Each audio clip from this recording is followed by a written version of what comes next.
Thank you. I thought I would come out here and not really have a speech prepared because I thought I would really speak from the heart, which I have no problem doing, but still maybe it was a mistake. Maybe I should have prepared something because I'm a bit nervous. So yeah, you think playing in front of tens of thousands of people at Raleigh Arena, Wimbledon, the Olympics, that you can get through anything, but still something as big as this and as important as this to be called inspiring, it's incredible, overwhelming a little bit and emotional. So let's see how I do. First of all, I would like to thank obviously Barbara, not just for making me now the most inspiring woman of the year, but for even thinking of me and for nominating me. And thank you for this incredible honor, also momentum as well. I really appreciate it, and it's so amazing to be here and to win this award. So thank you so much.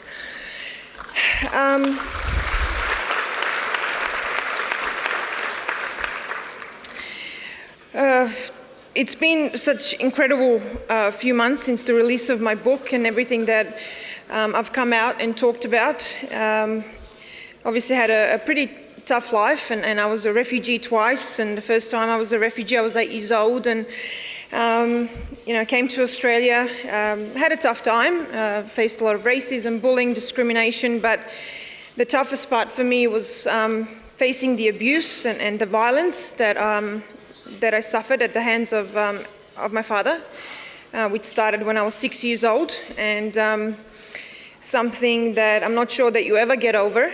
You can live with it, but I'm not sure whether you can get over. So I felt like I really had to come out and talk about this.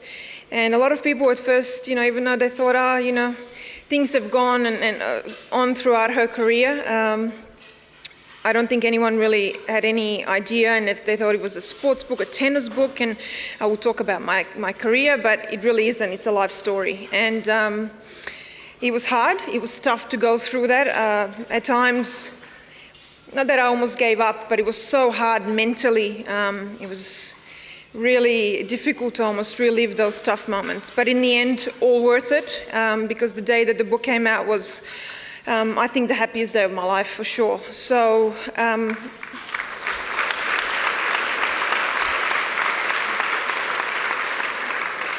it was extremely important for me to come out and talk about what happens, because it happens. It happens in life, it happens in sport, it happens in tennis. And I experienced it firsthand, from the incredible physical abuse, emotional, verbal, financial, went on for me for almost 25 years. And in the end, I almost took my own life 10 years ago.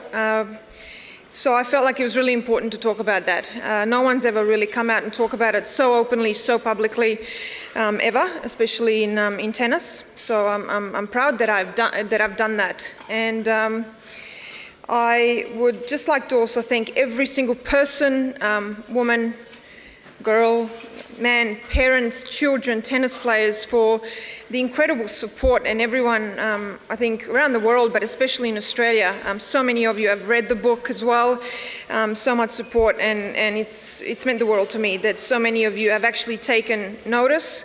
I feel like the conversation, especially I think in tennis, has now been started.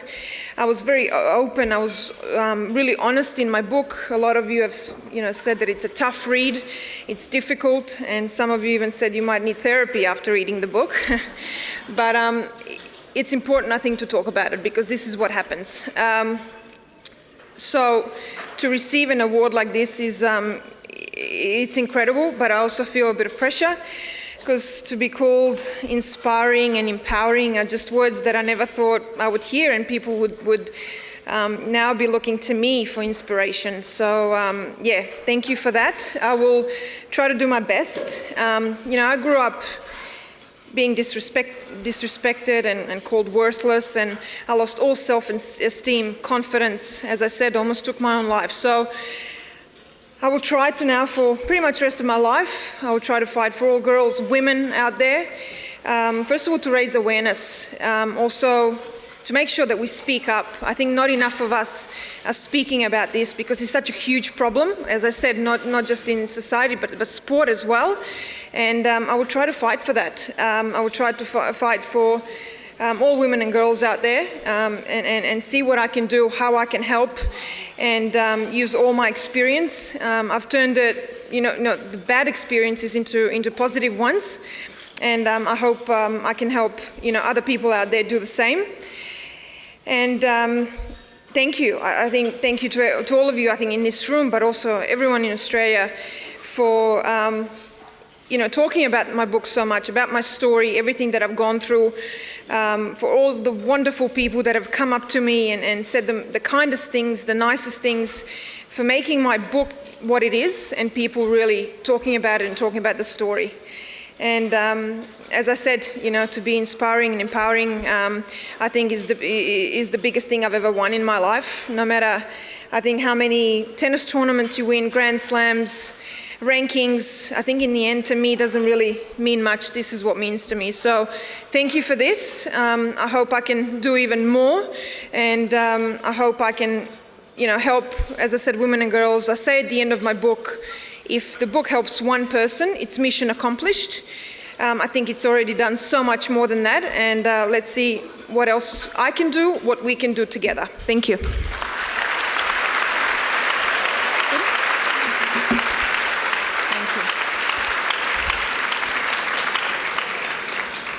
Ladies and gentlemen, Jelena has agreed to answer shortly a few questions from the public, so be mentally prepared for the privilege of being able to do some Q&A. Thank you, Jelena. Before we go to it, Jelena, what would be your message to everybody who is watching you, hearing you, reading your book? What would be your message that you would say, this is my main message, this is one sentence, 3 sentences I want to leave you with?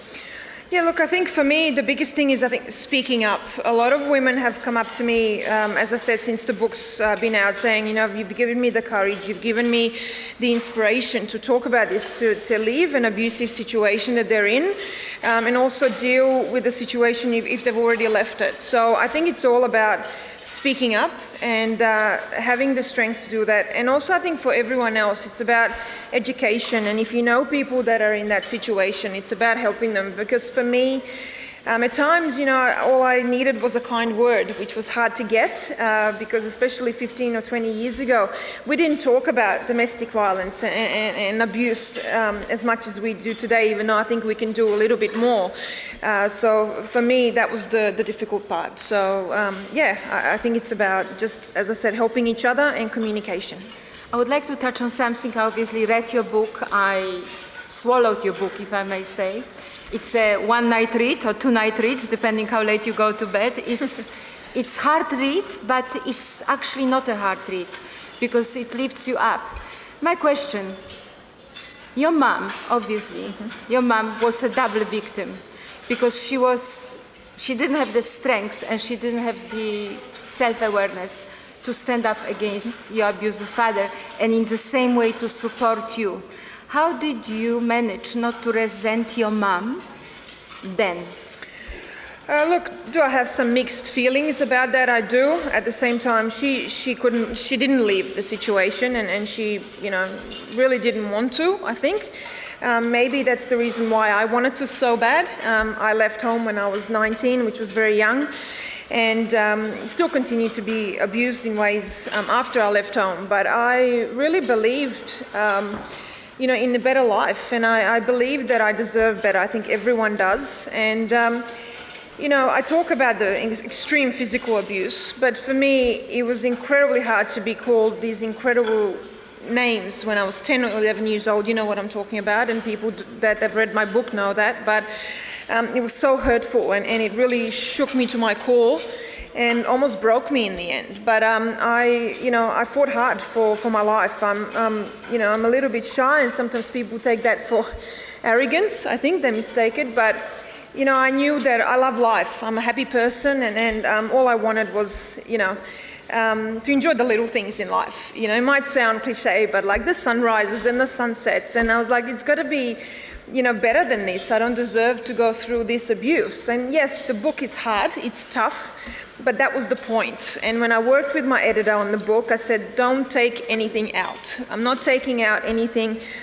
Does it sound bad for people to read that, you were left unconscious after, one of the punches? It does, but this is reality and this is what happens, and I'm not the only one. So I wanted to be very open, very honest. The book it's tough, it's raw, but I think it was a story that needed to be told. Jelena, what would you say to your father today if he would walk in and stand in front of you? Oof. Not sure I would talk. Not sure about that one.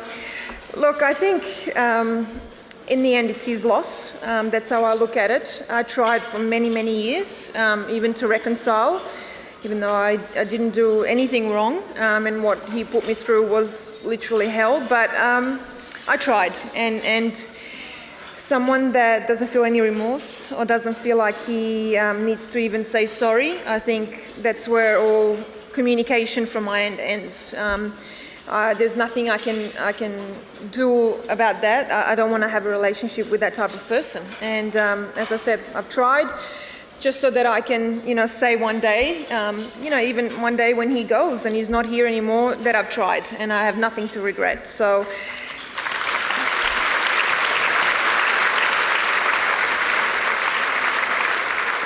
Also, I think for me, one thing I realized, something kind of changed when I turned 30.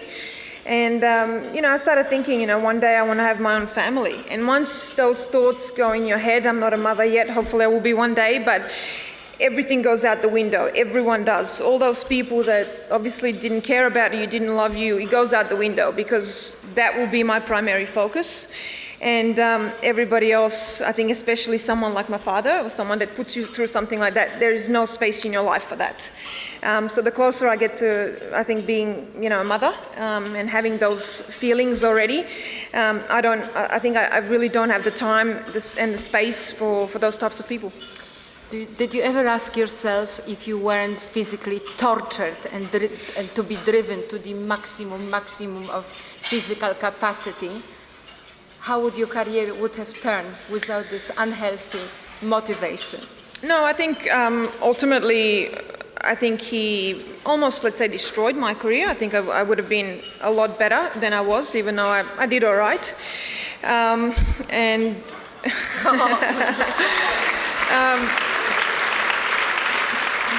So I think, I think, did he do a few things right regarding my whole tennis career? Yeah, he did, but he went about it completely the wrong way. And I think it's not just about tennis. I think his abuse went a lot further. It didn't always have to do with tennis. It was at home. It was every day. It was with my mother as well. And again, I talk about that in the book. And it wasn't just tennis. I think tennis a little bit is an excuse. It was just the type of person that he is. So, yeah, look, I don't regret anything. As I said, I was very close to taking my own life, literally a second or two away, a centimeter or two. And I'm here, I'm still standing. And I still know that I'm luckier than most.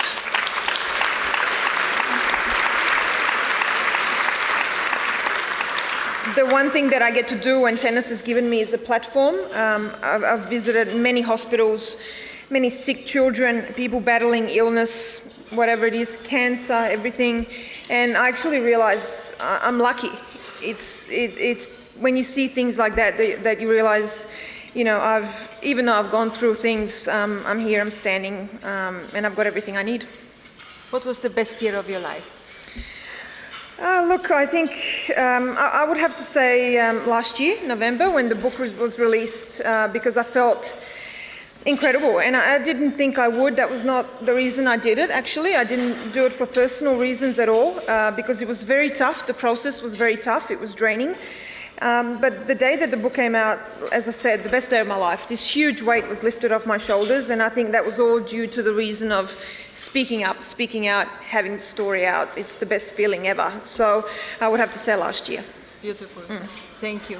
Elena, are you open now to some questions? Thank you so much for talking to me. And ladies and gentlemen, questions, please.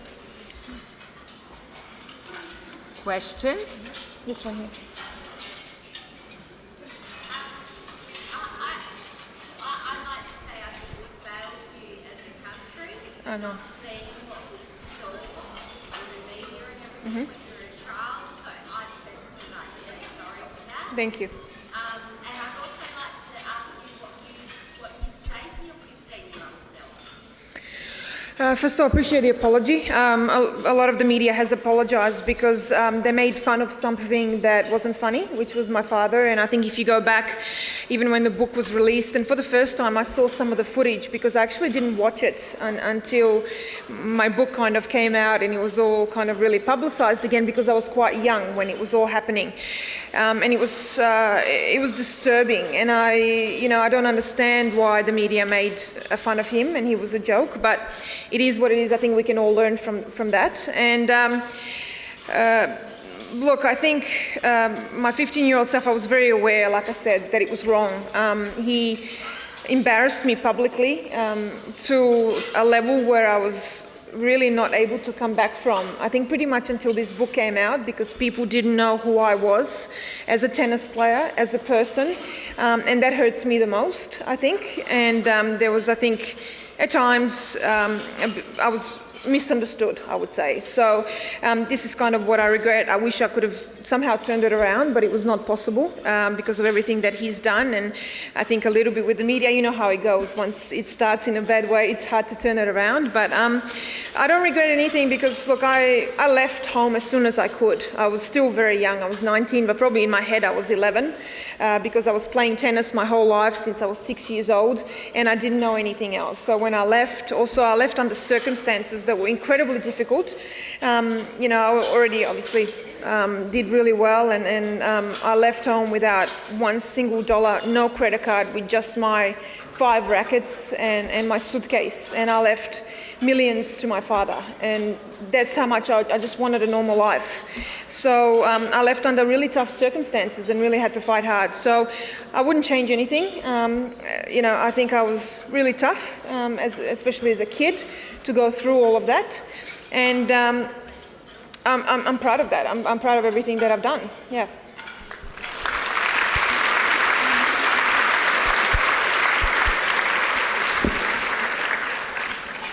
Another question, please.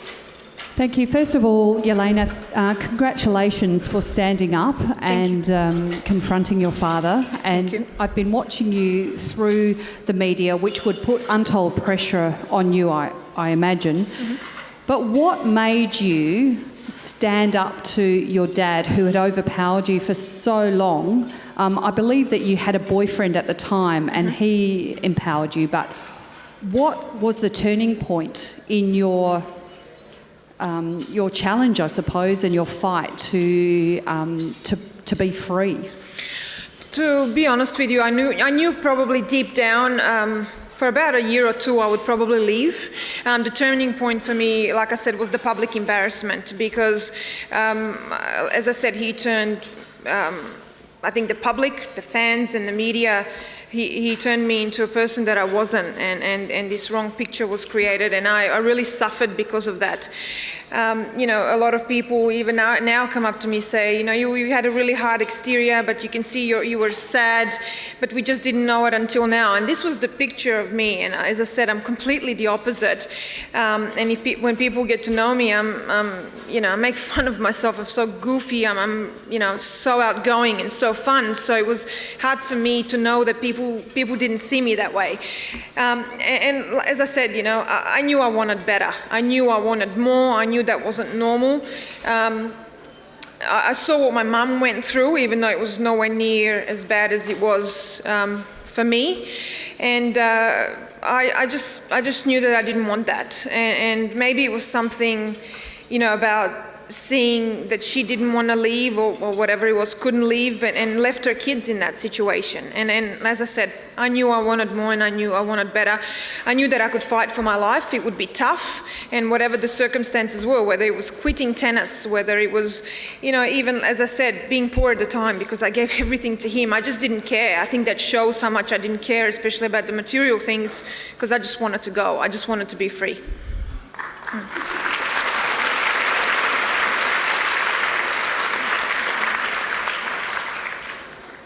Last question, please. There's a few there. I know we could talk forever. A question from a man. Honorable Robin Scott, thank you. Yeah. When you become a mother. Sorry. Thank you very much, Jelena. I really appreciate you being here today. Thank you. I would like to ask you a question on behalf of all fathers. Many of us have made mistakes. I ask you, when you eventually become a mother and have children of your own, and you're in a very, very happy place, and I say if your father asks for forgiveness, would you forgive him and welcome him back? Tough question. Honestly, I don't think he will. I don't think you know him as well as I do. Look, it's hard. I don't know. I think I would just have to be in that situation and see what happens. You know, a lot of people have said, and I've come across people that have been in similar situations and said never, and I'm never going to talk to him again, and things like that. But then things kind of change, and when he wants to see his grandchildren. So I really don't think I can speak about that right now. I really don't know. It would be very hard to, I think. Yeah.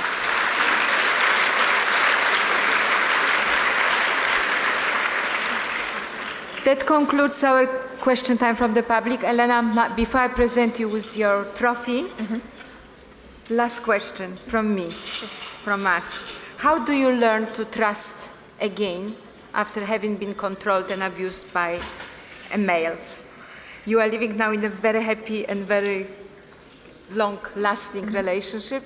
Do you believe in a love on first sight? And how do you learn to trust after such an experience? Look, I think I was lucky because this second boyfriend is the person I've now been with for 15 years. I think we've been together since we were 20. So I think I've been very lucky. Also, I have a great brother, and people might think, and I've been asked this question, whether I can trust men, whether I judge them, whether I've got any bad feelings. Actually, absolutely not. There is a lot of abuse out there and domestic violence, but there are also a lot of great men out there. And I've been lucky enough to know quite a few, and I don't think we should judge absolutely everyone. And as I said, I know a lot of great men that have actually helped me, and that definitely judge people or other men that put women through very difficult situations, and something that I went through. So no, absolutely not. Maybe I was a little bit lucky in that regard after my dad, because I had quite a few different men that I've met. Again, not that I dated, or like as I said, I've only been with my second boyfriend is my partner of 15 years, but a lot of other people that I've come across that have helped me, that have helped other women. So I think my feelings towards that are actually completely the opposite. As I said, yes, there are some, bad ones out there that have put women through a lot of difficult situations, but there are also a lot of great ones out there. And I actually have a lot of men that have come up to me since the book's come out that actually want to go with me into different, I think, tours and shelters to see what women go through, and that actually want to help, which is incredible. I'm starting my own foundation later this year, and I've already got a lot of men that are volunteers, which is pretty incredible. So yeah, I think it's great. Thank you.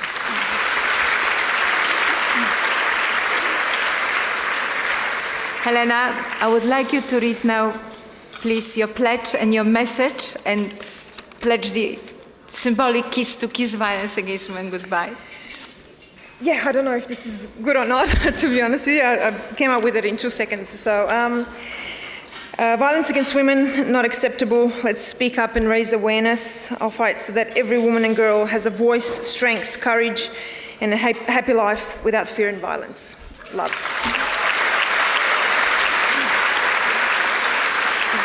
Ladies and gentlemen, the Momentum 2018 Most Inspiring Woman of the Year, Jelena Dokic.